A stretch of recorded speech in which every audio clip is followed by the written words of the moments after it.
Hello and good morning, everybody. Welcome back to the bbpa's community space for financial literacy. I'm Chanel Smith of TSK Wealth Planners. As some of you may know, and for those of you who don't know, it's great to meet you today. We have Professor Anthony Gordon here. He will be facilitating today's first session, and we're talking about strategic planning in business. I'll hand the floor off to him to introduce himself so we can get started today. Hi, everyone. And I do a more thorough introduction once we get going. And I'll be actually facilitating also with Chanel. And so, yeah, just a bit of background about me. I'm a lawyer. I'm also a financial planner, and I'm also an exit planner. And I'll kind of speak a little bit more to that once we get going. And today's session, as Chanel spoke about, will be about strategic planning. Can everybody see my screen? Is everyone able to see the slideshow? Yeah. Okay, let's get some participation if it's possible. Can I get your favorite number? For me, it's 4. Can I get some typing in the chat so I can make sure everybody's keyboards are working, communications are working before we get started? Let's see. I got a 7. Thank you, Julia. Thanks, Erica. Thank you, Vantage Consulting. Okay, great. Andrew, good to see you. Welcome back. Okay, awesome. All right, let's get started. We've gone through our introductions. This is a little bit about me. You guys are familiar with me, Chanel Smith, the founder, executive director of TSK Wealth. There's a bit of my credentials here, and you guys will all get these slides afterwards as well if you're interested in actually going through the work and being able to apply it. Here we go. We've got a little bit of background about Professor Anthony Gordon. Did you want to go through this? Yeah, sure. I'll just kind of speak to it a little bit. So I've been awarded 5-star advisor by Wealth Professional for 2022, 2023. I also have a best-selling book, Art of Retirement. I've been in a few publications. You see the quotes there. I've also been on TVO, Stephen Paikin Show. So that was just recently. A little bit about me. So I'm a lawyer, and I practiced law for several years. Also have a master's of taxation law. And I started off with estate planning before I got into corporate commercial law. So I did corporate commercial law for several years. And then at some point, I just realized I kind of had enough of law. I thought about going into tax law, and the thought of that was not very appealing. But when I used to do estate planning, I used to constantly work with financial planners and started my own financial firm. And I am a certified financial planner. So that's helping with retirements and all the more budgeting type stuff. I'm a chartered life underwriter that has to do with estate planning. I'm a certified executor advisor. So if you have an estate, I come in and I help the person who has written a will and have their estate in place. And I bring the executor at the table. So we make sure there's a smooth transition from one generation to the next. And lastly, I'm a certified exit planning advisor. And what is that? That is essentially the individual who works with business owners. And after we identified what they need to achieve from a financial perspective, I will sit with them. And a lot of times, for example, if you have a business and your business is where majority of it, for a lot of business owners, that's where majority of their income comes from. And say they want to retire with 5 million. And personally, they only have 1 million in say investments, personal assets or stocks or whatever the case is. We know we need 4 million from that business. So I will sit with that business owner if the value of the business is 2 million, and I'll help them increase the value of that business from 2 to 4 million to close that gap.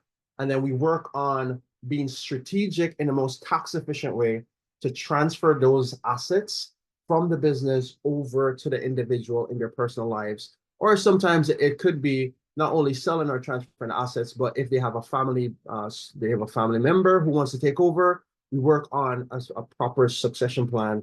So transfers from that one generation to the next. And a lot of what we'll be talking about for the next 6 weeks, that's kind of where it falls under the exit planning, the business consulting aspect of it. And I'll share as much as possible with the time allotted. There you go, Shannon. Awesome. Thank you so much for sharing that with us. And I know we're super duper excited. You guys obviously have worked with me. Professor Anthony Gordon I've had the pleasure of being taught by him as well. He's one of my professors.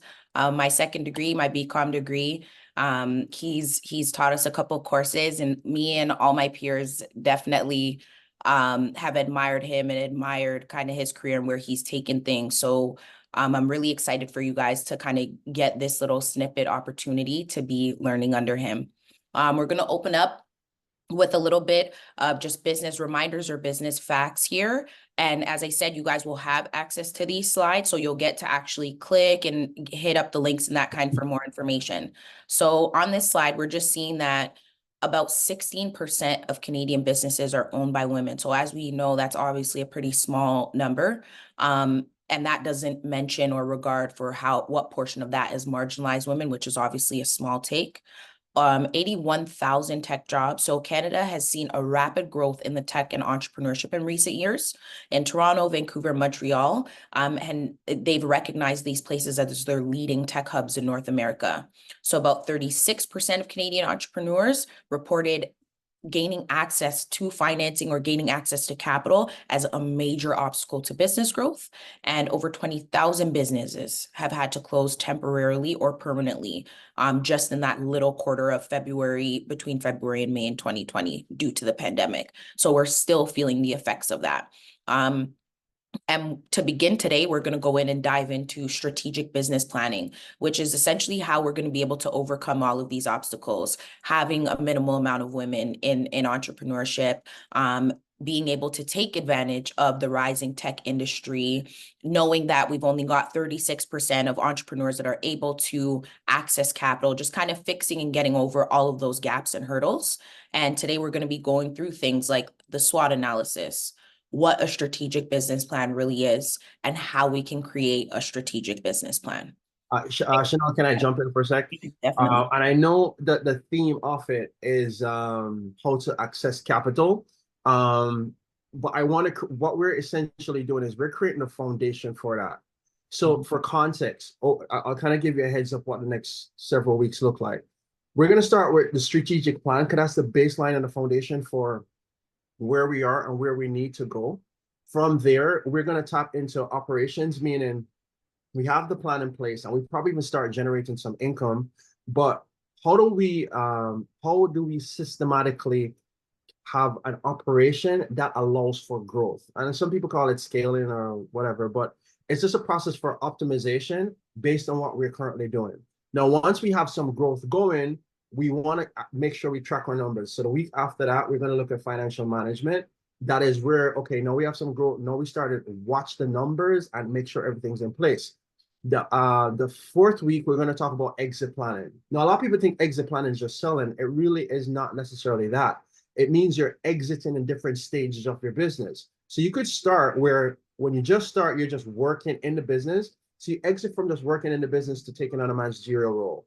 You could exit from managerial to a CEO role. You exit from CEO to a board or an investor, and you could completely exit your business. So that's where we're going to do. And then in week 5, we pull it all together. And we develop the comprehensive plan based on everything we've laid out. And then lastly, we have the final preparation, strategic discussion of how we present these things. And also we're going to talk about the actual pitch itself to different individuals. So just to create context of where we are, we're creating the foundation and we're building it brick by brick, because it's not a one size fit all cookie cutter thing.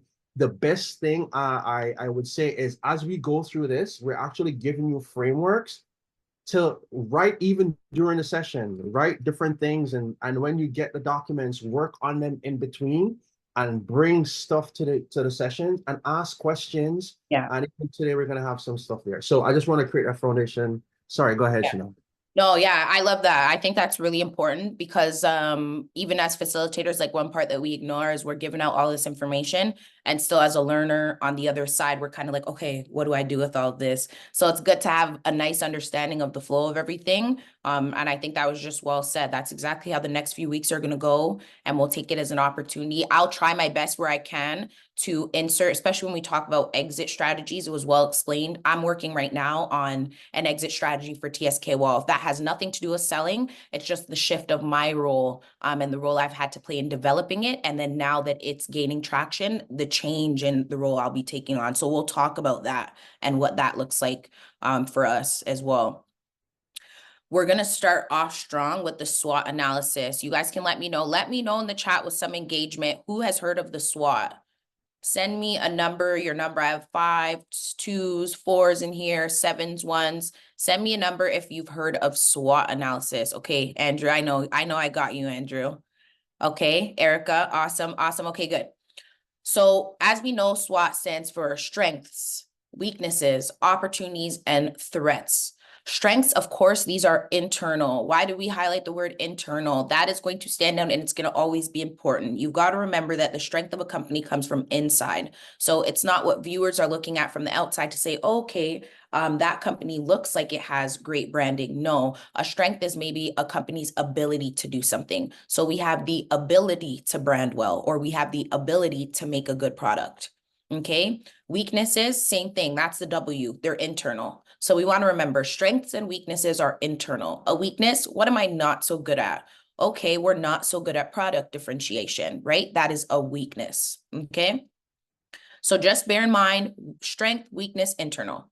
Now we move on to O, opportunities. Opportunities are external factors that could benefit your business. So that could mean maybe a downturn or a shift in the market, right? Those are things outside of the company that we cannot control, but that we can take advantage of, right? In order to benefit. So opportunities, threats, external. So if you're making notes, just kind of keep that distinction because it will remain important. Strengths and weaknesses, internal, opportunities and threats, external. And then what is a threat? A threat is an external factor that could possibly pose as a challenge. This could be a societal or a political barrier. Right now, I think it's an advantage to be a Black woman in business, but maybe 2 or 3 years ago, I might have perceived that as a threat. But now under reevaluation, let's say fast forward 2 years to 2024, being a Black woman in business in Canada and North America is actually an opportunity right now, right? In many ways. So that's just a quick example of the SWOT analysis. And then we've also got just a blank one here to give you guys the opportunity to go in, fill this in as it pertains to your company and give that a try. Prop, did you want to add anything before I move on to the common mistakes? One thing I will say is we underestimate the yeah, right up here. We underestimate the weaknesses and the threats because a lot of times when we're starting businesses, we're so excited. So we see the opportunity, we see the strengths that we have. We probably have a particular skill set. We see the opportunities a lot of times. Just be careful and just not having that one-sided way or one-sided approach. What you want to do is take some time also to consider what the weaknesses are, especially when you're starting off the business by yourself. Because a lot of times when we start off, we have a certain skill set. You know, it could be we are good, I don't know, we're an accountant or we're starting a bookkeeping business or whatever it is. We have the skill set. And as the person who knows to do the thing, we go, oh, this is everybody who sees me going to be amazing. Well, how well are you at marketing that thing? That could play this. So that's the one thing I would say is we're always see the strengths and opportunities, but the weaknesses and threats, we sometimes be dismissive. Just be careful of that because that's the hurdle that's going to stop us from achieving our goals. Yeah, yeah. And it's a crucial part of analysis, especially for my entrepreneurs that are waiting to be ready, even though we know we're never really ready. The SWOT analysis is really helpful, right? Because it kind of helps with some of that preparation. It's not necessarily pessimistic, but it's a bit skeptic, right? If you can see or kind of catch some of those weaknesses and threats, then you can address them and you can mitigate them, which we'll talk about later on as well. So this is the template here. And then I'm just going to go through a few common mistakes that are typically made when making SWOT, right? Before you guys go into it. So just as we mentioned, overlooking internal weaknesses. It's really, really easy to kind of decide, okay, this is a great idea because I'm good at maybe this certain aspect. but then not to evaluate how many things you might not be at that are needed to not be good at, that are needed to make that idea lucrative. So with the example that we got from Anthony, it was, okay, I might be good at, I don't know, sewing, hemming pants, but I've got no marketing skill, no branding, poor communication, and I've never dealt with clients. Those are, even though I've got this skill to like hem pants, I've got 4 pretty strong internal weaknesses that are going to be they'll be threatening to my business as well, right? So we want to not overlook internal weaknesses, ignoring market trends, which are potential external either opportunities or threats, right? Market trends we discussed, changes that are outside of the company that could still affect our company or affect the way that we do business, whether it's a service, product. Lack of specificity is number 3, right? So as we know, it's really important to be specific when setting goals, when creating business plans, whatever the case may be. We want to be as detail oriented as possible. So when doing a SWOT, we don't want to be vague. We don't want to say things like, oh, I'm good at business, or we're good at making cakes. No, we want to be way more specific than that. Okay, I'm best at this hand. I'm not good at cakes, but whatever that is, right? So, and then not revising or revisiting regularly so that we know what that means. It's self-explanatory, just like a budget or any other framework or document that you use to apply to your business. You want to revisit it, reiterate it, and keep it moving, right? So those are just 4 common mistakes. Is there any comments from anybody? Do you guys want to tap in or say anything? I'm monitoring the chat, so feel free to chat, interrupt, come off mute, or whatever the case may be, if you've got any questions. And we'll move on there. Let's get into it. Awesome. All right. So this is where I love to start. For those who either don't have a business or it's your first year of business, could you put 1 in the chat? I just want to get a sense of my audience before I start that. For those who have been in business for 1 to 5 years, put 2 in the chat. And for those who have had your business for more than 5 years, put 3 in the chat.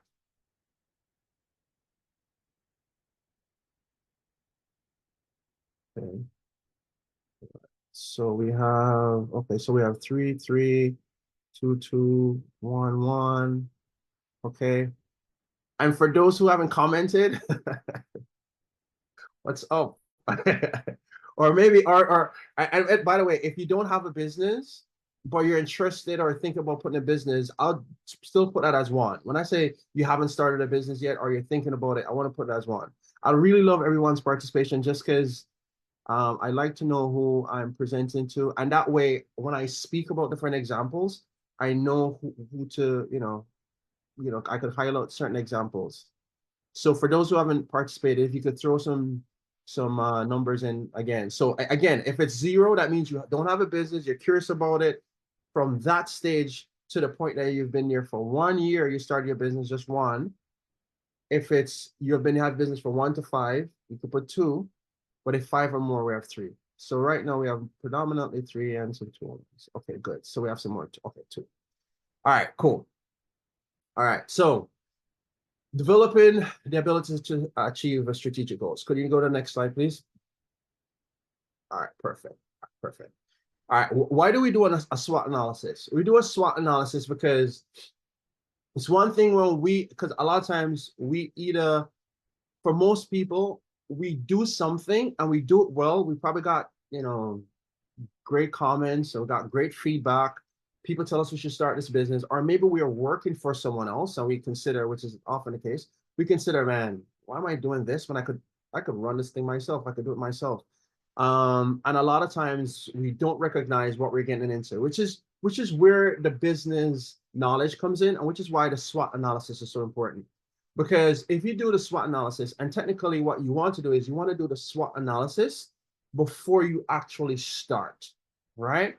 Because if you start and you're still figuring things out, your execution will not be as good as it could be, versus if you do the SWOT analysis, what will happen is you will have a great context of what you're stepping into. Next slide, please. So here's the thing.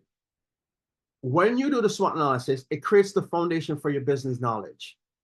Not only will you know your strengths and weaknesses, but part of it will be you will look at your competitors. When you start to look at your competitors, you start to identify what their strengths and potential weaknesses are. And then it allows you to say, okay, how can I position myself in this market? Which is where the company's identity comes in. Oh, and by the way, if you guys have questions, please do drop it in the chat.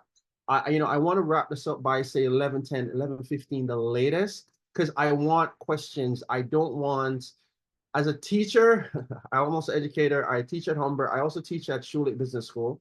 I don't like things to live in theory. When I used to go to school, there's all this thing like, this is all theory. How does it apply in real life?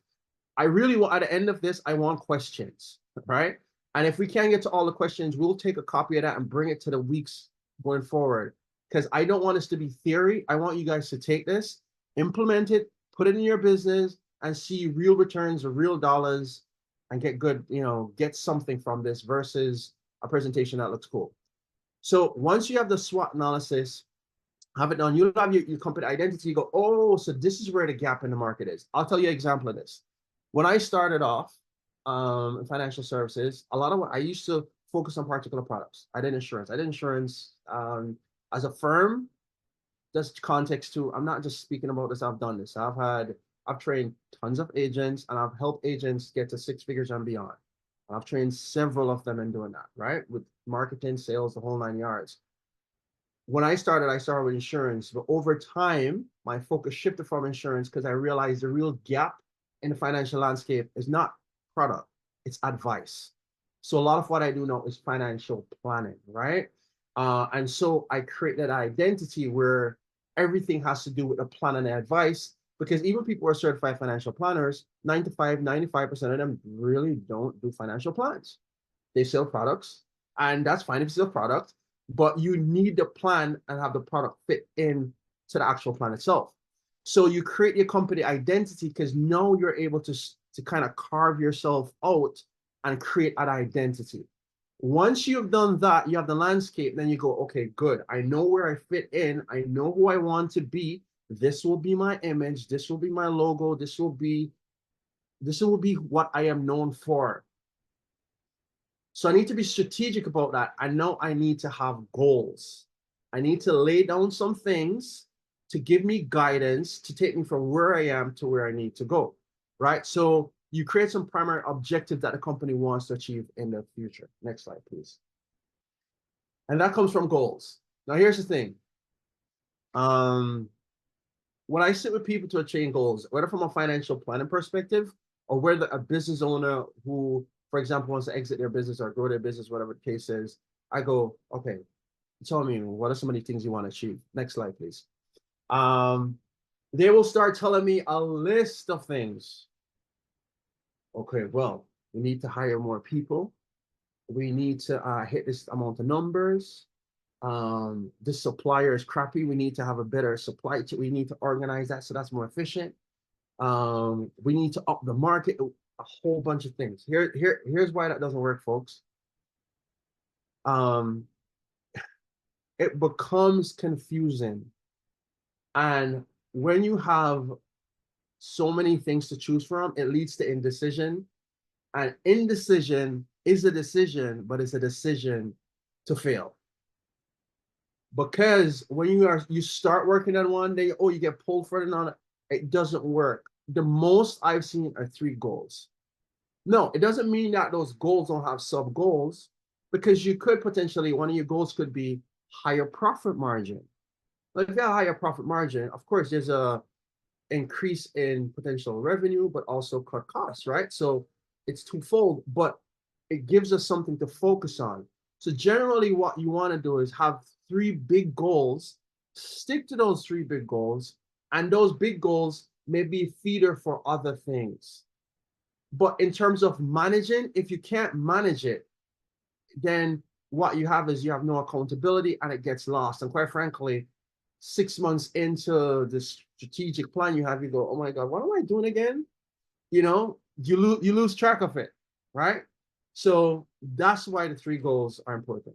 Next slide, please. So when we talk about goals, it all depends on where we are. And it depends on where you are in your business, right?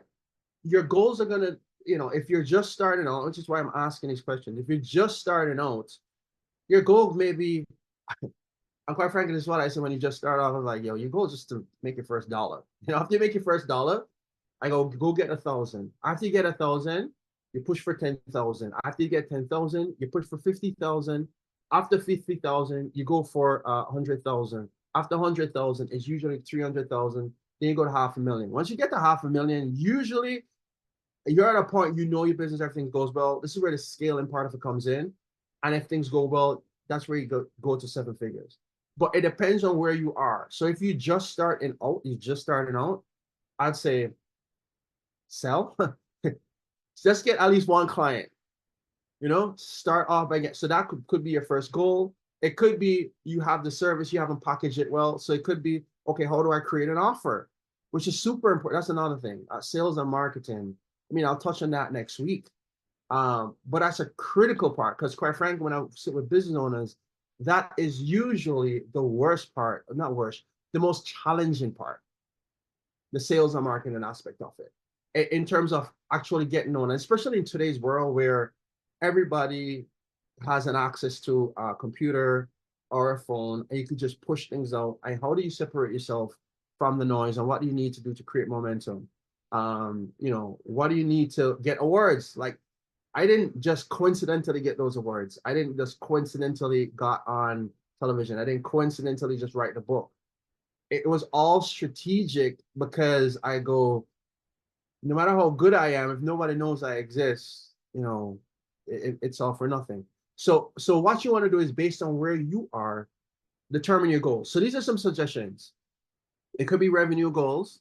It could be systems goals. Maybe you're running your business. I know a bunch of people will put 2 and 3. Maybe you're running your business for a while and you have the income coming in, but you just have no work-life balance. You are only person working in the business, or you have one other person and you're exhausted. Or maybe I sat with a lawyer a month ago. This guy has more business than he could deal with. And this is where I get to share examples. He had more business than he could deal with. He couldn't do the business. He was so busy delivering on work, he was not even getting any invoicing done. By the way, invoicing is collecting the money. Like collect the money. He was still busy to collect the money. And I was like, that's a problem.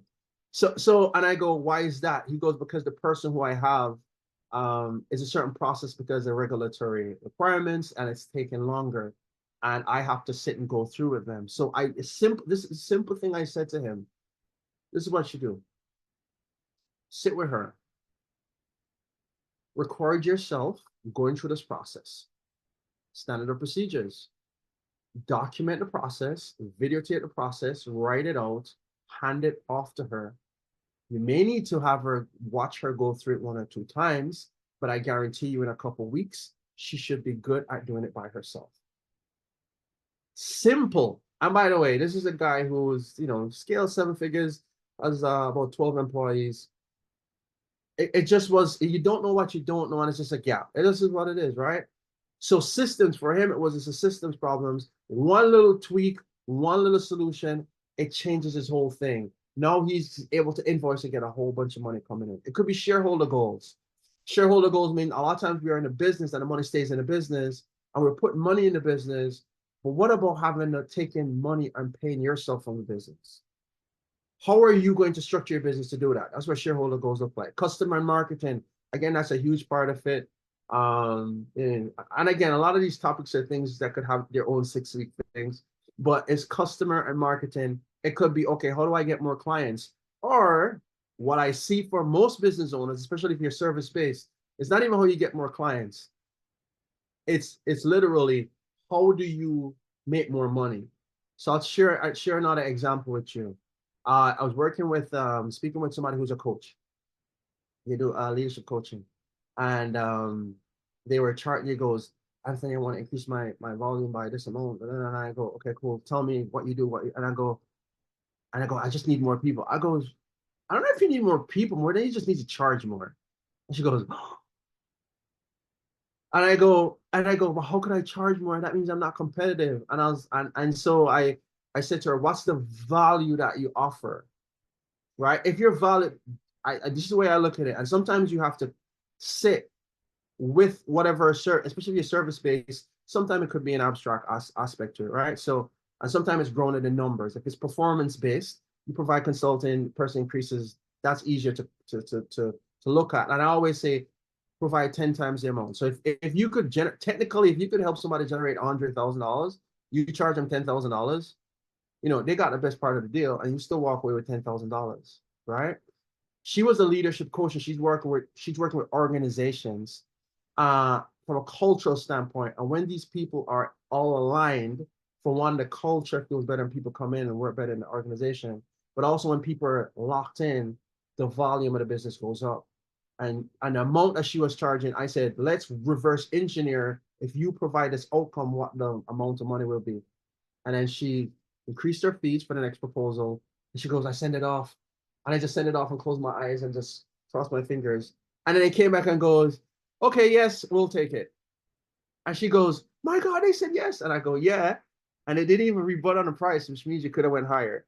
But the whole point is for customer marketing and stuff like that, it's one, get in front of the clients. And it's another thing when you get in front of the clients to not devalue yourself, right? So it could be, you know, more volume or increase. And a lot of times that's where you position yourself from an offer standpoint. Innovation and people, by the way, once you start scaling, it's a people problem. Not problem. It's a people challenge, I should say. Meaning it's, you have the systems, everything in place, but how do you create a culture that people are really motivated to get going? And sometimes technology gets the best of you, especially today in an AI based environment. You have to be innovative or people will just be outperforming you. But by the way, Chanel, is there anything you want to add to that? Honestly, really well said. I think there was just one aspect, especially I just want to circle back for the marketing. And this is me also adding my personal experience. I have like my skills, my expertise, right? Like in the areas I do, finance is my thing. And I feel like, okay, I know this front and back. So for sure, I'm going to run like a finance business, right? First 2 years, the hit on my head, the trip I got was I have absolutely no marketing ability, at no marketing skills. And a big thing I even learned from Professor Anthony Gordon, which I urge, and I feel like just in general, it's not a targeted statement, but the Black community's kind of just, we're kind of missing that a little bit, right? We've got all this magic, we've got all this, like these innovative skills and abilities, but no, almost very little ability to market, right?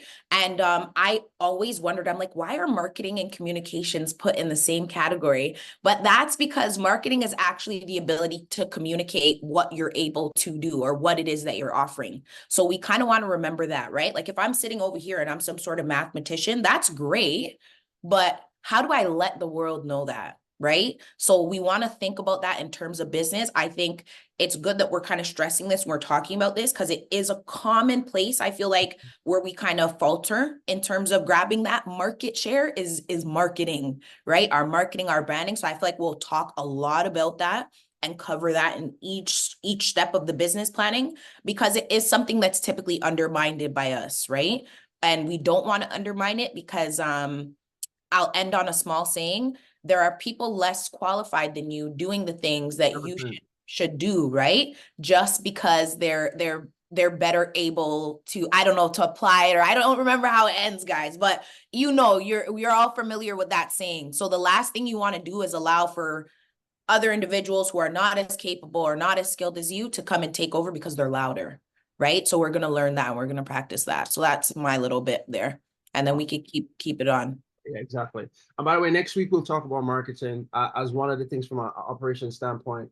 And all the studies have shown, quite frankly, they're really two. I mean, there's a lot of things, but the two biggest factors from a marketing standpoint that allows for market share to grow is one, how known are you? Meaning, if a person think of a problem, are you the one of 2 to 3 people that come to mind? That is the one of the top thing. And the second thing is when they go to work with you, how easy it is for them to access your services. Like those 2 things, you strip, and I'm not saying all the others aren't important, but though everything else should be leading to that, to those 2 things. And we'll talk further about that. Not next week, because next week is a long holiday, the week after. All right, so here's some important things to know about goals. when we're talking about goals are not strategy, right? If you have your goals, then we need a strategy that helps with that goal. Because a lot of times you see people, okay, so what's your goal? This is your goal, right? So people go, sorry, what is your start? What's your strategy? Sometimes we say, what's your strategy? And I go, well, my strategy is to get to 100,000 this year. I could talk from from a financial planning standpoint for agents that I have. I'll say, what's your strategy to get? What's your strategy? Well, I'm just going to make a ton of calls and I'm going to just do everything and I'm going to get to the $100,000. Listen, enthusiasm is great, but it has to be more than that. Because goals are not strategy. Here's the thing, you could have the most willpower and you're ready to go. If you don't have the strategy, it's not going to take you anywhere. You have to put yourself in a position to execute to get to the goal. So the strategy makes sense. So I could give you a car, right? So I'm in Toronto. I'll give you a car in Toronto. I give you a Lamborghini. I drop you in the middle of Toronto. And I go, in 24 hours, get to Hamilton. Hamilton is an hour away, right, folks? You know, a Lamborghini, pretty fast car. But you have no map. You have never been to Toronto. You don't know what a Hamilton is. You're clueless. You have the perfect vehicle. You have gas. You have everything. You get the key, you turn your car, you turn that thing on, and you start driving, going very fast in the wrong direction. You will never get there. That is what it is when you're super pumped up, motivated, ready to conquer the world without a proper strategy, right?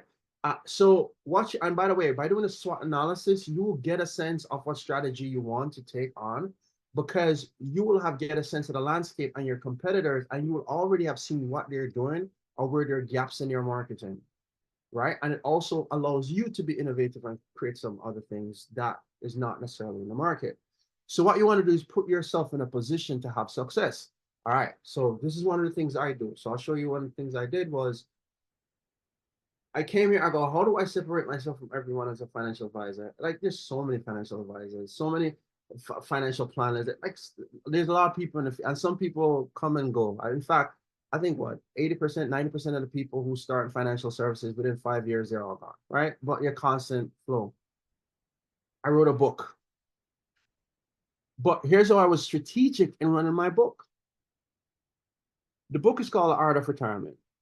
I used to run marketing campaigns, and I've generated, over times, I've generated leads. I've probably generated at this point, I'd safe to say definitely over 10,000 in leads from marketing. I've generated over 10,000 in leads. And with all the different ads and campaigns, the one that always gets the most is the one that looks Canadian, meaning the maple leaf, the red, the green, all of these things. And I will go, this image for some reason captures people. So what I did, folks, I said I had to separate myself. So I said, I got to get a book. Like, all right. By the way, I didn't enjoy writing a book. Like, there are days I was like, I do not want to do this. Like, I could talk about it, but sitting in front of a computer for an hour and a half, 2 hours for however many times, and I write the book. But no, I had to get it out. From SEO, I know retirement is a strong SEO word. So I use retirement. And then what I did was I used the flag, the maple leaf, the red and white kind of thing, and I put it on the cover. So I know all these other retirement books, I know people gravitate to the Canadian aspect of it, because when they look for financial information, what's the challenge most people have? They find American information. So I wanted to make sure Canadians know that this is Canadian information. I also locked in the SEO because it was retirement. And so what I did was I then created a website that all I did was retirement, retirement, retirement. Then I put the book there, advertised the book there. It took a while, but in the long run, it worked. Because I'm so positioned, last month I had, 80 people buy the book. I didn't advertise on the market. People just go to Amazon, they purchase it, they send me a payment. 80 people buy the book. So I get paid for the book. And also people from the book read it and reach out to me. In addition to that, to say I'm an Amazon seller, or anytime I go in, by the way, I use the book, I reach out to someone and say, hey, I want to come speak at your place. By the way, I'm an Amazon bestseller, sir. I separate myself completely from other people. Most people don't have a book. So that's you gotta, here's as good as you are, you know, as Chanel says, as good as you are, if people don't know you exist, it doesn't make sense. So you gotta come up with a strategy that separates yourself and put yourself in a position to have the success. Some of the time it's not going to be overnight, but that's what you want to do. Next slide, please. This is when we talk about strategies, what are we going to do? If our product strategy, it could be, okay, how do I get my product be positioned in the market? It could be distribution. How could I get in front of more people? It could be a price strategy. Sometimes it's lower. By the way, sometimes the price strategy is higher. Sometimes it's higher. Again, when I say higher, it means you're delivering on the services. I'm not just saying higher for higher. It could mean you take 2 weeks off, rent a hotel room, or go stay somewhere and go, let me just create a really amazing offer without distractions, without anything, something that people pay $10,000 for. Sometimes you just need a time out, create that thing, and maybe it's you or maybe you partner with someone else, which is where you have the influencer strategy. Part of where I have been able to position myself is also I've approached individuals and said, listen, I know you have this client base. It's not okay. So all the questions there, we'll definitely come back. We'll come back to it at 11:10. But by the way, if you have questions, definitely drop them in. All right, cool. Because we're gonna try to get to as many questions at the end. What I also do is I look to people who have a client base and I say, listen, you have this client base, we have this client base, and I know my client base needs your services and your services. My client base needs your services, and your client base also needs my services. I did this with a lawyer. I'm a financial planner. So what I did was I approached her, and she does wills and estates. All my people need wills. I used to draft wills. I don't draft wills anymore. I go, how about I present to your clients and you present to mine? Importance of wills and estate, and I switch. That is leverage. By the way, in business, is the biggest thing. And I know when people think of leverage, you think of borrowing. That's not necessarily it, but it is one way that you should think about. Leverage is how can you use the least amount of effort to get the most amount of results, right? So that's an influencer strategy. And sometimes this is where you stretch yourself too to say, these are impossible goals. How am I going to achieve that? So for example, another thing is I have not a client. This guy was a lawyer. I'm a lawyer, so a lot of lawyers come to me just for clients, and he has a law firm, he has all these things. So I looked at his numbers and his books, and I go, listen, you're doing amazing. But the services he was offering, and here I'm going with price again. I was like, you're running a high volume, low price service. I go, that's great. And it's great. I'm not saying change that. You need a higher ticket offer. And so what I said, I was like, what can you offer that will be so high ticket in the market? And he goes, well, and he told me what his idea was. And I go, create that and make it. And he goes, well, people pay for it. And I go, at a minimum, at least what you've done is anchored yourself where you're just not the low volume guy. This guy also does it up here. And I was like, I bet you're going to have a couple clients that take you up on that. With all this volume and all the stuff you're doing, because he's good at marketing, with all the stuff that you're doing, I guarantee you're going to have a couple of people are going to take you up on it. Sure enough, he implemented it. It was something having to do with international, I don't want to get into too many details, but he did something on an international level. It worked. He hit 7 figures, right? Still a lot of work, but what he did was he positioned himself in such a way from a promotional standpoint that no, he was able to get higher level clients. So whatever your strategy is, wherever you are, this is the goal. What is the strategy I'm going to take to get here, right? So whatever it is, we just have to be grounded in that. And again, it depends on your circumstances that we could do it. And which is where a lot of here, it's just kind of broad, but this is where you guys get to ask questions specific about what you're doing or your circumstances, and we could talk about it at the end. Next slide. And I also just wanted to add quickly there as well. I know you were talking about taking some time out and actually working on your strategy. Like that part is really important. Like sometimes as business owners, we wait until someone's requesting this information. So let's say an opportunity comes up and then someone says, okay, show me your business plan or what is your strategy? And then we quickly just curate something. I think it was just a really key part that we combed over quickly, but I want to come back to make sure that we're allotting time specifically for this. Like literally saying, okay, Tuesday evening, I'm going to take maybe 3 hours and sit down and curate, maybe look at this document and kind of fill it out and personalize it according to what my business is. Because it's these key steps that end up translating into that differentiation. Like Anthony didn't write a book or like to represent himself or notarize himself by accident. That was part of a goal and then a strategy and so on and so forth. But you actually have to realize it. And the second that middle step between the thought and the actual execution is writing it down. So we want to make sure that we're applying, like actually doing it too. I just wanted to stress that. Awesome. Thank you. Okay. So now we have a strategy in place. We have the goal in place. What are the 3 elements needed to achieve the goal? Next slide. Here we go, folks. We could have it all down in place, but here's the thing. It has to be a living, breathing thing now. We have the goal, we have the strategy. How are we going to achieve this thing? We have to have the action that has to take place, and you have to document what that action is. We have to have somebody accountable, whether it be you or someone else, or maybe you're even hiring marketing or hiring someone else. And then you have to have a due date, and you have to keep up with the status of whatever it needs to have done. This is probably where a lot of the things fall off. I think we're really good a lot of times. Okay, this is what I want to achieve. And we'll even go the steps of listing it out. No, we have to have it be a living organic thing. Or here's another challenge. A lot of times we start off and the status is negative, meaning we have the action accountable and we get 0 results. And sometimes we go, oh my God, I should have just given up on this, right?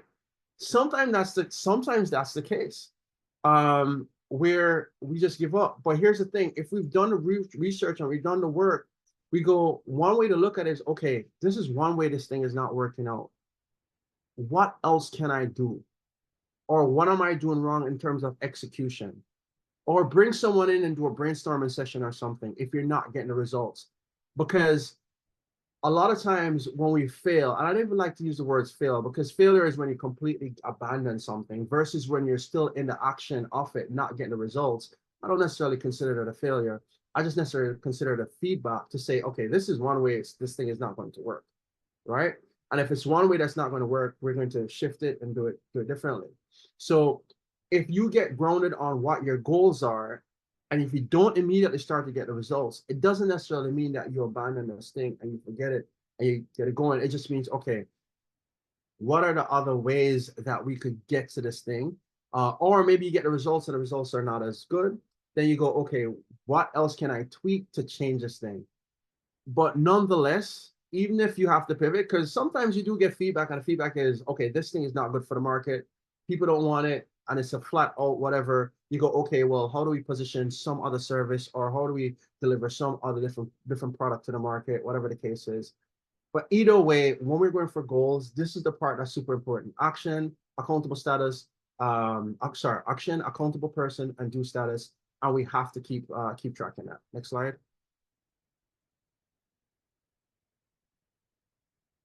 And this is what this looks like. And again, you're gonna get this. So this is the framework. And by the way, this is actually workbook. This is what I'm giving you things actually. I work with clients. This is what I have an entire whole from scratch to exit an old business, like almost 400 slides. I just took snippets from when I work with clients. As you can see, if you wonder why the word workbook is there, I'm literally taking stuff from when I sit with clients. This is how we work together. So we look at the type of goals that you want. Is it a financial goal? Is it a marketing goal? Human resources from a people perspective. Could be customer. It could be churn, right? You have clients, you have a subscription model, but you keep using a lot of clients. That could be something that would be super important. It could be innovations where you go, man, I realized a lot of people are using this AI thing. How could I use it to be more efficient? It could be systems where you're doing things really well. You have more clients that you could take on, and you want to scale, and you realize that you just can't compete, and you have no life, and your people are to their wits' end because they're just overwhelmed. So what we simply do is, okay, what's the goal? Once we've got concrete on that, what are the actions that we're going to take to achieve that goal? Who's the accountable person? Who's the due date or status? So this is for you guys to brainstorm with whatever services that you're working with to actually use this. Next slide. And this is actually one of my favorite frameworks or templates right here to work from. I'm a really good curator, but this is probably the best assistant. So I would like, especially a lot of the 5-year plus entrepreneurs, if you're looking for a framework to assist you in action orientation and some of that actual implementation, this is probably the one, because it's very specific. It uses a lot of specificity in terms of due dates, who's held accountable, even if it's yourself, when you can check in, and specifically what that action is to take to carry out that goal. So we want to really note this framework, especially for some of our more developed or our seasoned entrepreneurs as well. And let's keep it going. Now I'm going to give you some additional tools to maintain it, right? So now you have it laid out. Next slide, please. We're going to talk about how do we monitor, next slide, and maintain it. At a minimum, you want to have monthly meetings, right? And you want to have these monthly meetings. And by the way, you go, even if it's you by yourself, you're like, well, it's okay. You'll get, over time, but you want to make this official, right? Even if you're by yourself, you go to a coffee shop where you're, do your thing, just, get away from work, whatever, have some clarity, book like an hour and a half, whatever it is. And you go, okay, these are my successes. By the way, it is so easy to focus on everything that's going wrong in your business and not to focus on successes. You know what I mean? And so sometimes you don't hit these numbers and it takes you out, but it's important to start to the context you have as a business owner. It's I always look at it as what have you done well, and what can you improve? And what are the obstacles for that? So you have your successes and the obstacles that you have this month, right? And then again, you're going to track what actions have these individuals taken? What are the actions, the who, the when? And again, for example, it's marketing. Maybe the person is thanks, Andrew. So maybe it is that you have the marketing person who's supposed to deliver your website. It's like they're supposed to deliver it on May 15th because you have a talk on May 12th. May 15th, and you have a talk on May 20th, and you want to have the website up before you give the talk so people go see the website. It's May 15th, and you go, okay, what's going on? No, you have to manage that person and go, okay, well, if you can't finish this, I might have to go somewhere else because listen, I'm going to lose business because you can't live up to your word. Okay, either that or let's work something out. You got to work overtime or something because this is super important to me. So a lot of times it's us, but a lot of times it's other individuals that we're working with, that we're managing, right? And the buy-in is important. If it's due to 15th, create some checkpoints in between.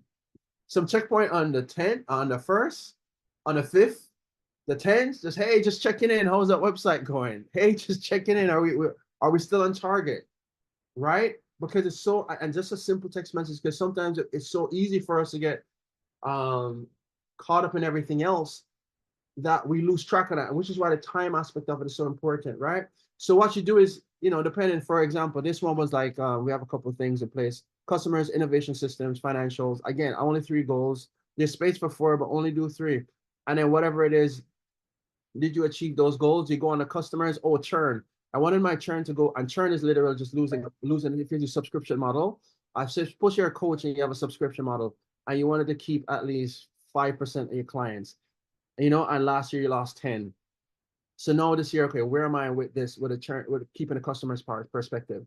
Oh, I see, I'm on track to lose 8. I want to keep it at 5. What else can I do? What else can I improve? What other value can I deliver?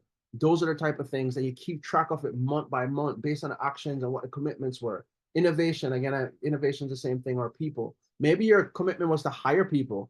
And once you start to scale, that becomes the most difficult thing because you could hire people and it just does not work out, right? And it could be, okay, the last 2 people I hired did not work out and I wasted all my time training them, What am I going to put in place such that that's not the case going forward? And by the way, if you're hiring, I strongly recommend you do some type of diagnostic test. So it'd be Colby or DISC or whatever you choose to make sure to identify the skill set required for the goal, for the role, identify the diagnostic test you want to use, have that person do the test so you make sure their skill set aligns with the services they have to be. You could interview somebody that could be an amazing person, but the skill set they have just not aligned for the services that you want. And if you're starting off on the foot where they're not aligned for the first 30 or 45 days, they will be amazing because you're compensating and want to keep the job. But within like 60 days, definitely within 3 months, you start to see the crack in all of this thing. And before you know it, a year, I don't think this is working out. I don't think it's right. And then good, she was good for a while or he was good for a while. I know you have a situation where you have to start all over. And I believe me, for somebody who has trained people, there's nothing more harder than putting your hard work in someone. They leave and you got to do it all over again. So monthly meetings are a huge thing that you do to make sure that your strategic plan is on track and it's continuing as it should. Next slide. Yeah, definitely. I second that.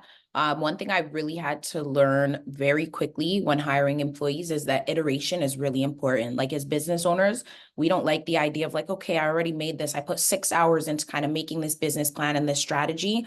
And then now like you're telling me I have to go back and fix it every single month or every single week or whatever the case may be. Yes. Yeah. Once you start implementing these strategies, probably one of the most important parts, which we'll talk about later on too, becomes KPIs and monitoring and keeping track of.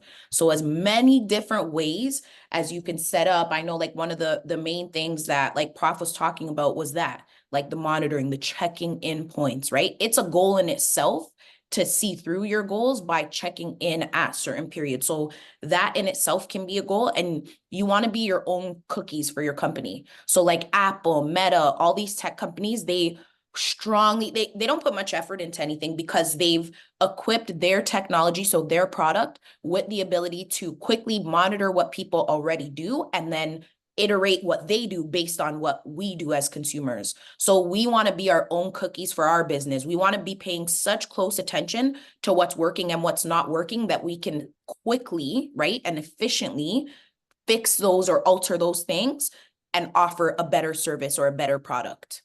So we just want to keep that in mind. Constant iteration, constant monitoring will help with us being able to effectively implement and then effectively carry out the goals that we put in place. Because everything's not going to work right away. Yeah. Go ahead. Next slide. Yeah. Okay. So while we're executing, folks, if you remember, one of the things that Chanel said was to constantly update your SWOT analysis. In today's times, between technology, this global environment that we're in, things move so quickly. I mean, I think pandemic showed that, right? People either lost, some people got completely wiped out. Some people were able to pivot. So if I give you an example of somebody who did HR, where all the HR stuff used to be in person. During the pandemic, they used to recruit people in person at an office in Toronto. They had to shift, and it was so hard doing the communication the way it was that they were able to strategically set up things internationally. And pivoted from doing more physical HR stuff to more tech-related HR stuff, which allowed for remote delivery. So here's the thing: while you're doing your plan, you always want to keep this in sight, and this is just a risk management aspect of it. A lot of what we're talking about for strategic planning is offense-based, but your offense is only as good as your defense. You can have a phenomenal offense. All it takes sometimes is for one thing to go wrong and the whole thing crumbles, right? Either it could be compliance, it could be regulatory, it could be a defective product, it could be, I'll tell you one, in 2021, this happened to me. All my marketing came from Facebook. Like I could just and in June 2021, I don't know if you realize it, all the things shifting on marketing on Facebook. And for example, the cost per lead almost more than double. I think like 10 times the cost per lead. It was just not an effective strategy anymore. I just got so comfortable with that. No, I will never get caught by that anymore. Which is since then I've positioned myself on LinkedIn, I have YouTube, newsletters, the whole 9 yards. I wasn't even doing newsletters then. I had like 10,000s of people coming in. I was not doing newsletters because I just took for granted that all I need to do was just push some ads out, and before you know it, I'll just get all these people coming in. Like, why would I need to do all of that, right? So this is where the due diligence aspect of it comes in mind. So you conduct a due diligence, and I'm not going to spend too much time on this. Again, you guys will have the sheets to look over it in detail, because I really want to give people opportunity to ask questions. So the first thing you want to conduct a due diligence. For me, I look at it goes, what are all the things could go horribly wrong, even if it is the most obscure thing, right? Like, who would think a pandemic? Like, oh, the whole world could shut down. I mean, if you mention that for the pandemic, people go, okay, come on, let's get real. That wouldn't be part of the plan, but sometimes it's good just to think about the most horrible things that could potentially go wrong. And then what you do is you develop a strategy and a risk with that risk in mind, and see how could I design the things in place for a risk management standpoint to deal with those things. Now, you may not be able to solve them all, but you may be able to do it, at least minimize the risk, right? And whether it be quarterly or maybe biannually, quarterly is probably better. You want to actively manage those risks.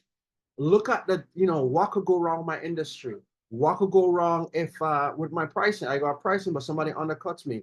What could go wrong with my marketing? What could go wrong? What if my best person gets a critical illness and has a heart attack, or gets cancer, or get offered more money, or like, what could go wrong?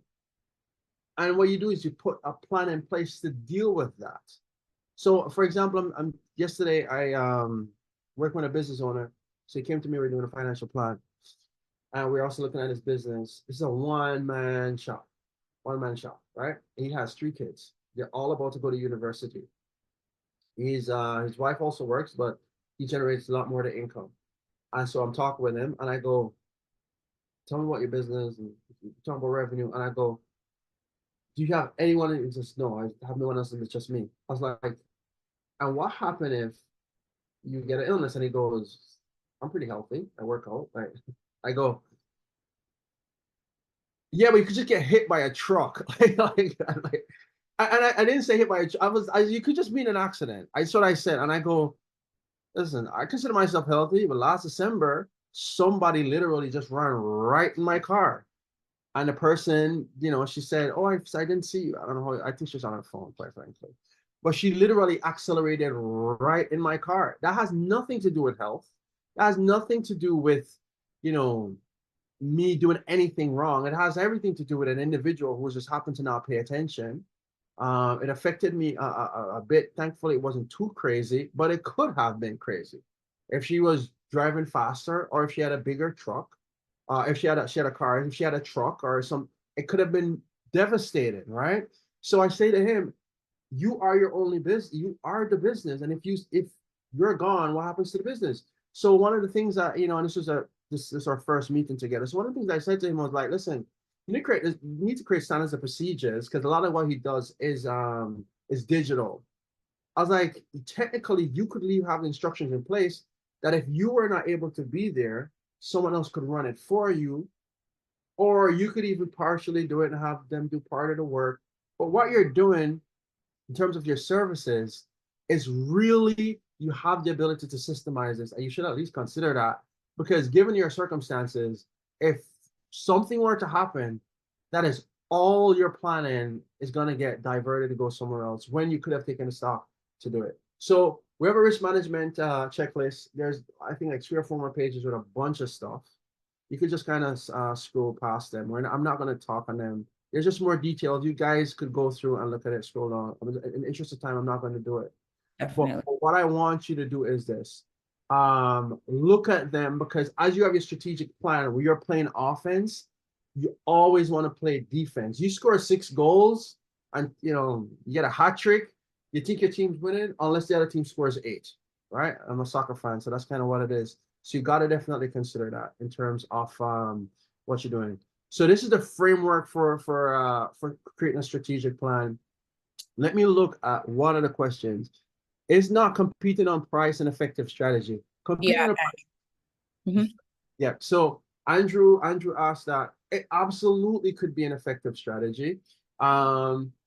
But just know that it becomes a lot of times when you do that, if you're competing on price, depending on your services, if you have a service, you want to be careful of that because then what you're doing is you're turning your service into a commodity, right? Where it's not, if the decision is based on price, then potentially what you're going to be is cannibalizing your profits. No, here's how you could play on price. You could offer something at a lower price for an upsell or a cross sell, right? Or you could offer a lower price because you recognize that the lifetime value of the client will make sense, right? But generally, especially for services, just be careful of that. What I also do, when I sit with clients, I also tell them to have an ascension offer. There's an ascension offer. Ascension offer is you have something free, low margin, low margins. Then you have a core offer, and then you have a high ticket offer. And by the way, folks, especially if you're in service, always have a high ticket offer.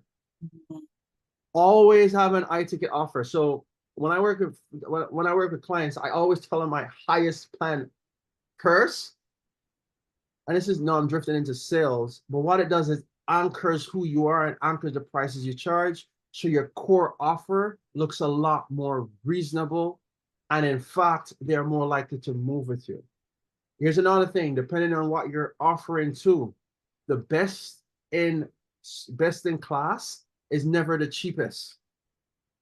More services. No, if you're playing the commodity game, you could compete on that. Just know the disadvantage is you're eating at your margins. And you got to do a lot more volume standpoint. When I sit with clients, I always say if you're playing the commodity game and you're competing on price, at some point bring them in on price with the potential to cross sell or upsell. Right?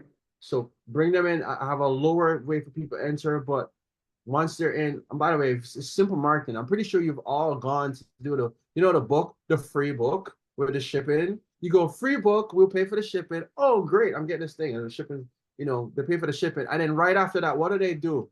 Because you've purchased the book, it's free. You only pay for shipping. What do they do right after that?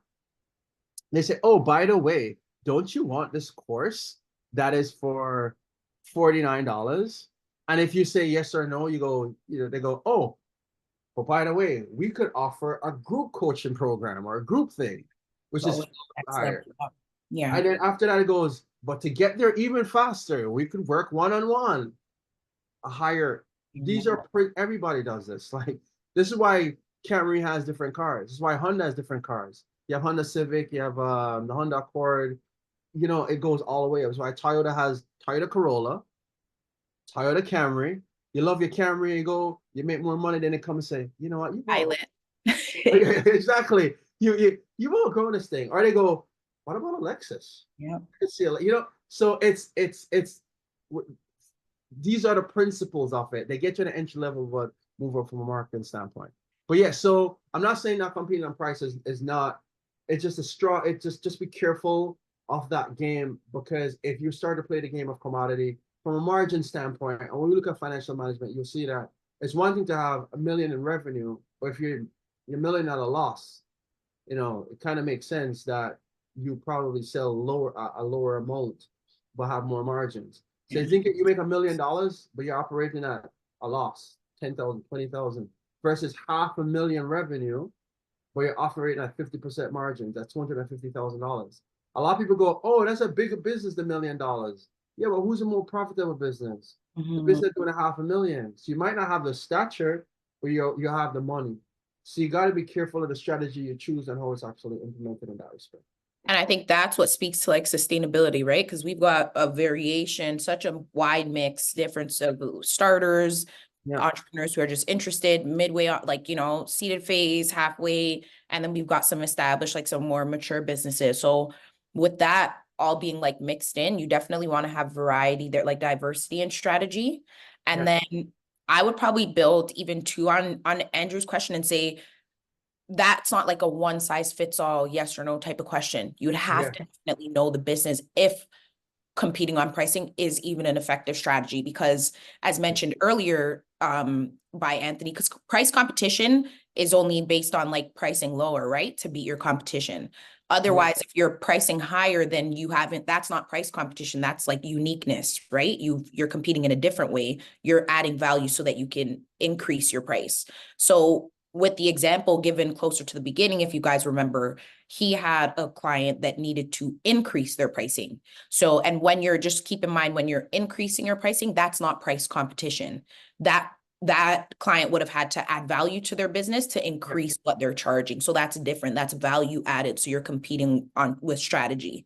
So it's like, think about it that way. If you're competing with price, you're thinking lower price. So that means you're also thinking that you have to cut costs, which means that domino effect wise, your value is affected. So it's very subjective whether or not you want to compete using price or if you want to compete with value.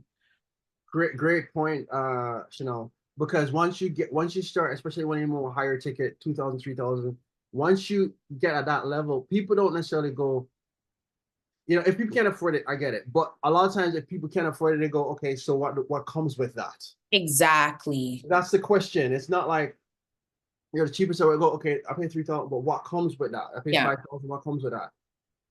And then, so it becomes a value conversation versus a price conversation, you know? And Um, yeah, yeah. Go ahead. No, I was gonna say, I don't want us to live in theory. Please, if you have questions, ask questions. I specifically wrapped it up sooner because I want, even if you think it, as I always tell students, even if you think it's a stupid question, ask it because there's somebody else thinking the same thing and don't want to ask it. And quite frankly, there are no stupid questions. So if there's something here based on your business or just out of curiosity, we'd love to hear your participation because I don't want this stuff to live in theory because it only has effect once you actually start putting it in place and actually start thinking through it.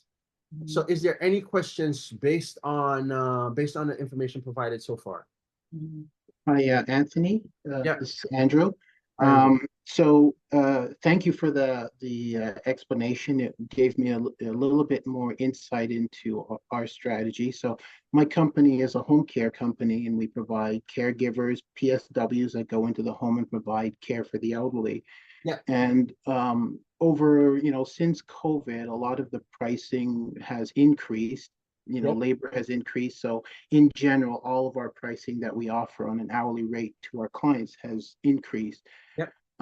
As a strategy, what I have done is I've kind of focused on the higher quality of our service. Because Yep. when I first started, it was basically, whatever business I can get, I tried to be as competitive as possible. Yeah. But in the last year or so, I adopted a strategy. If I have a client that calls me and they're looking for, we're looking at a couple of agencies. My strategy has been, and I don't know if it's a good strategy, but it seems to be okay. My strategy is, well, any of my colleagues in the industry would be willing to serve you. Basically saying, listen, I'm not going to compete on price with you. If you come to me, you're going to get good service. I don't know if that's a good message to send out, but the strategy that I'm thinking of is I want to hit the top tier of the market because I'll never be able to move to the bottom of the market, on price. So here, okay, so it's funny you mentioned home care because I work with clients who part of my practice is financial planning, right? So financial planning, I work with business owners, individuals, and working with that, even a lot of business owners who look to sell, they're older, 67. A lot, like the most successful business owners right now are baby boomers, 60s and 70s, right? And a lot of the conversations we may have is either a spouse may start to have some illness and they're preparing for, or they have parents who are having this thing. So I know a little bit about home care. Here's the thing. Here's one of the things I will suggest. from a delivery standpoint, especially with home care, and do you work in the older, like you're working with seniors? Yes, work with seniors exclusively in their homes. Okay, watch this. For many seniors, they want their kids, their parent, the kids, the spouses, they want this to be the most comfortable part of their life, because they know for many of them, this is the last phase, and they're stuck in a bed in a house. It's not very appealing. If you could find a way to provide service beyond just regular home care that could be even more special to those individuals, that is the type of offer that will surpass everyone else. Now, I don't know home care necessarily, but if you have, or even if you collaborate with other individuals. So for example, I'll tell you how I do it. Because when I sit with a client who tells me that they have a person, just recently had a client, the spouse has dementia. You know what we said we're gonna do? By the way, I'm a financial planner, right? So a lot of people be saying numbers and da. I had a whole session. I sat with the executor. I sat with person. We're planning, by the way, we're planning for home care. So I should probably get your number after this. They're in BC, but I talk to people with home care stuff all the time, who need it.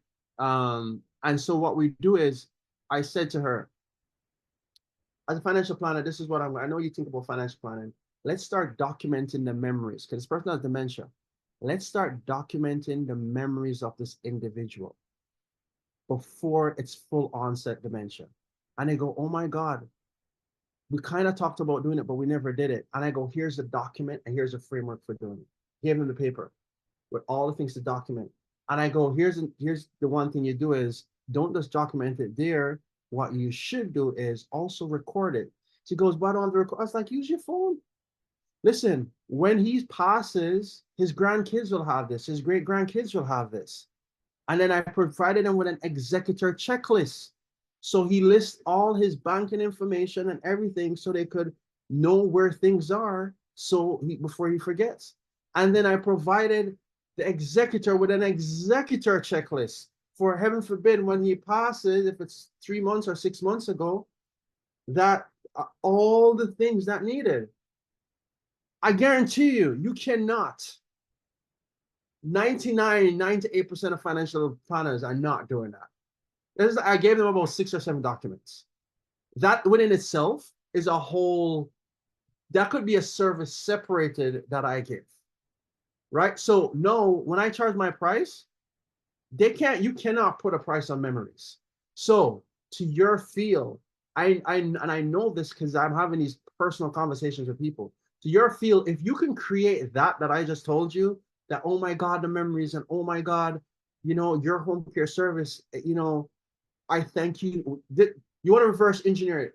At the end of this all, you want it to go, I thank you so much for making this, what is a challenging time in my father's life, one of the best times. And now we have the memories, and I can't thank you enough. And we could never pay you enough for delivering that service. No, whatever price you charge, they don't care. Like, I don't say they care about price, but when you, and by the way, now you have that as a value offer. When you go to sell, somebody comes to you and go, listen, this is my price. And by the way, this is what I offer. And you create that story. So this is what I offer. And what it means to you is a client, and you talk about a testimonial, you talk about this, they're gonna, oh my God, sign me up. Like, I can't put price on this because I'll never get back this time and these memories. So once you structure it that way, you get to separate yourself, and you just keep, it starts off as simple, maybe just 1 document, then you do 2, then you do this, and you create it where your leagues, you start to edge your way stuff from your competition, where you could charge the higher prices, and then the people who have the money will definitely pay you. And if you want, you could have a lower tier thing, but this is how you kind of separate yourself. I know, and the home care stuff I know, because when I talk to clients, like the clients I spoke to, he said, I absolutely do not want to go somewhere else. I want to stay in my home, even if it means that I spend all my money. I want to stay in my home, and I want to be taken care of. So long-winded answer, but hopefully, and by the way, for those who are not in home care, I hope you kind of get the effect of what I'm saying in terms of a value. Sorry. Yeah. That's a great differentiator that you've highlighted, because that's a big issue. Dementia is the leading cause of illness that's undiagnosed in society. So that's a very good strategic angle to your business as well as mine. So Yeah. thank you for that. You're most Right. welcome. Right. Two really important points that I got there that I don't want to forget for you guys.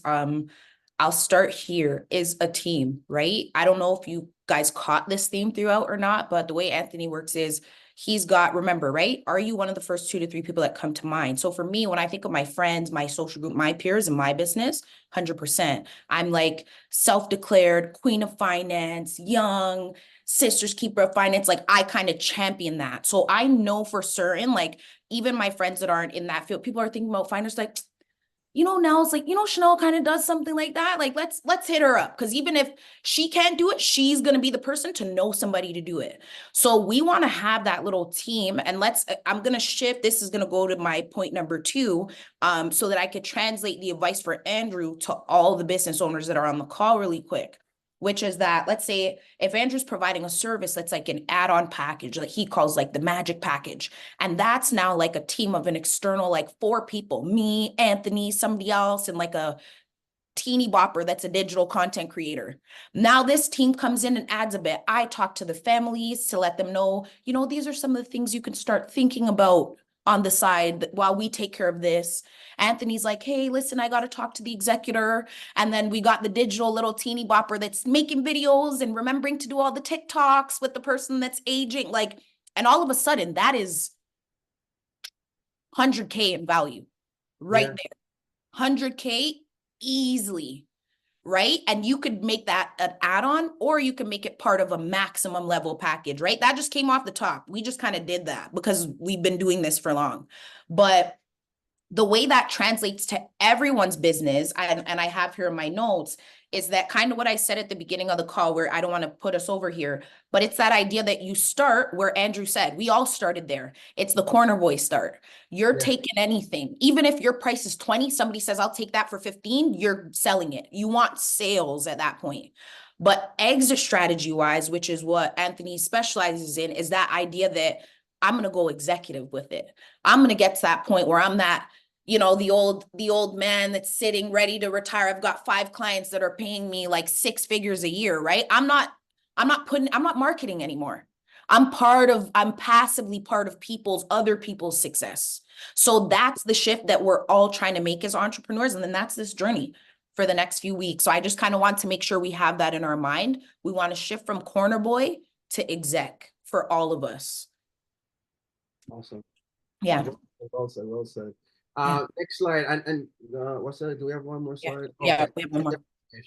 But so listen, folks, this is just the first week. We're talking about strategic plan. We're going to get even more detailed next week from an operations standpoint, which, we're talking about marketing and stuff like that. And I love that Chanel added that, because you don't have to be doing it too.